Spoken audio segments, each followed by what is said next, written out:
வணக்கம்.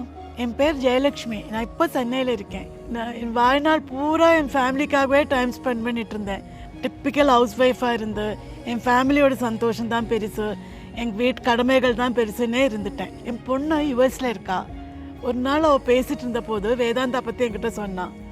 இவ்வளோ நாள் நீயே எல்லாம் எடுத்து போட்டுட்டு பண்ணிகிட்ருக்கியே, வேதாந்தா போய் பாரு, சென்னையில் தான் இருக்குது, ஒரு நட போய் பார்த்துட்டு வான்னு சொன்னான். சரி, நானும் ஒரு நட போய் பார்த்துட்டு வரலாமேன்னு இங்கே வந்தேன்.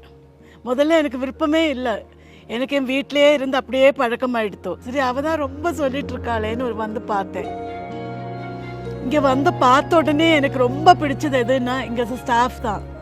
ரொம்ப பொறுமையாக சிரிச்ச முகத்தோட எல்லாம் டீட்டெயில்டாக எக்ஸ்பிளைன் பண்ணாங்க. என்னை எல்லாமே சுற்றி காமிச்சாங்க. போயிட்டு இருந்தப்போ ஒரு பக்கம் நிறைய ரெசிடென்ட்ஸ் உட்காந்து சந்தோஷமாக சுறுசுறுப்பாக பேசிகிட்டு இருந்தாங்க. இன்னொரு பக்கம் அப்படி நடந்து போகும்போது இன்னொரு பக்கத்தில் பார்த்தா வேறு கொஞ்சம் பேர் உட்காந்து மந்த்லி ஈவெண்ட்டுக்காக பிளான் பண்ணிட்டு இருந்தாங்க. ஆக மொத்தம் எல்லா இடத்துலையும் சந்தோஷமாகவும் சுறுசுறுப்பாகவும் இருந்தாங்க. சரி, நான் கொஞ்ச நேரம் அதெல்லாம் பார்த்துட்டு நானும் இருந்தேன். இன்னொரு விஷயம் என்னென்னா, அங்கே நல்ல ஒரு கோவில் இருந்தது கம்யூனிட்டியில். ரொம்ப நிம்மதியாக இருந்தது. அங்கே கொஞ்ச நேரம் அங்கேயே உட்காந்துட்டேன். அப்புறம் அங்கே இருந்த எல்லாருமே நாங்கள் கம்யூனிட்டி டைனிங் ஹால் போனோம். ஃபுட்டு சாப்பிட்டேன். நல்ல சுவையாக நம்ம வீட்டு சாப்பாடு மாதிரியே இருந்தது. இதெல்லாம் பார்க்கும்போது மொத்தமாக எனக்கு வேதாந்தா மனசுக்கு ரொம்ப திருப்தியாகவே இருந்தது. ஒரே வருத்தம் என்னென்னா, இவ்வளோ நாள் நம்ம வாழ்ந்துட்டு இருந்த வீட்டை விட்டுட்டு வரணுமேங்கிறது தான். சரி, பொண்ணுகிட்ட சொன்னேன் வேதாந்தா ரொம்ப பிடிச்சி போச்சுன்னு. அவளும் சரிம்மான்ட்டு உடனே எனக்கு ஒரு கிஃப்ட் பண்ணிட்டா. வேதாந்தாவில் ஒரு ஹோம் எனக்கு கிஃப்ட் பண்ணிட்டா. அம்மா, நீங்கள் அங்கே ரொம்ப சந்தோஷமாக சுதந்திரமாக இருக்கலாம், உங்கள் இஷ்டத்துக்கு நீங்கள் இருக்கலாம், சுறுசுறுப்பாக சந்தோஷமாக இருக்கலான்னு சொன்னான். இங்கே வந்ததுமே என் ரொட்டீன் அப்படியே செட் ஆகிடுச்சு.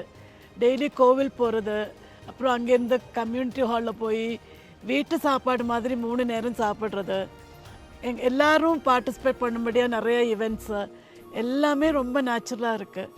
இன்னும் சொல்லணுன்னா, இங்கே ரொம்ப க்ளோஸ் ஃபேமிலி மெம்பர்ஸ் மாதிரி இங்கே ஸ்டாஃப் வந்து நம்மள ஹெல்த்தை பார்த்துக்குங்க, மெடிசின்ஸ் எடுத்துக்குங்கன்னு எல்லாம் ரிமைண்ட் பண்ணிகிட்ருக்காங்க. மொத்தத்தில் நான் இங்கே ரொம்ப கம்ஃபர்டபுளாக இருக்கேன். நினச்சி பார்த்து பேசும்போது இப்போது எனக்கு ரொம்ப அழகான நினைவுகள் தான் தருது. வேதாந்தா உண்மையை சொல்லப்போனால் என்னை வாழ்ந்த வீட்டில் நான் தூரமாக்கலை, குடும்பத்தை மாதிரி ஃபேமிலியோடு இன்னும் நெருக்கமாக தான் ஆக்கியிருக்கேன். நான் நிம்மதியாக இருக்கேன்.